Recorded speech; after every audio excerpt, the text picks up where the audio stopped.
বাবা মোহাম্মদ আবুল হাশিম, ব্যাপারী মা মোহাম্মদ কমলা খাতুন, পেশায় কবি একজন প্যারামেডিক্স চিকিৎসক। লেখার বিষয় কবিতা, ছড়া, সাহিত্য রচনা, গ্রন্থ রচনা, ছোট গল্প, সাহিত্য বিষয়ক রম্য কলাম। শিক্ষা স্নাতক। প্রকাশিত গ্রন্থ আরো কিছু কান্নার খবর, বিসমিল্লাতে গলদ নেই, সম্পাদনা লিটল ম্যাগাজিন, সরশব্দ, সহ সম্পাদক নীল, পদক ও সম্মাননা। সুরূপ প্রকাশনা পরিষদ ও সুরূপ সাহিত্য মজলিস সম্মাননা স্মারক 2018, বাংলা সাহিত্য সংস্কৃতি পরিবার সম্পাদনা 2018, ইউথ ডেভেলপমেন্ট ফোরাম পদক 2019,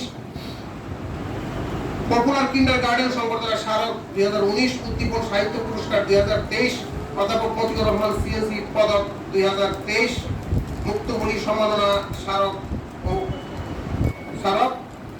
এবং সম্প্রতি ইরান কালচার সেন্টার এবং জাতীয় কবিতা মঞ্চের যৌথ উদ্যোগে পোয়েট্রি ফর প্যালেস্টাইন অ্যাওয়ার্ড 2024।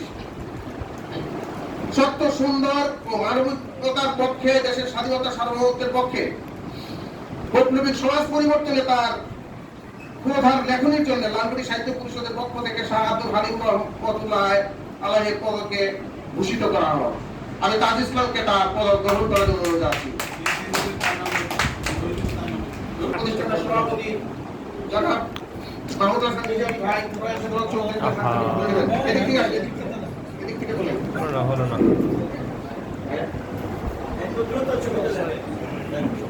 আমি তো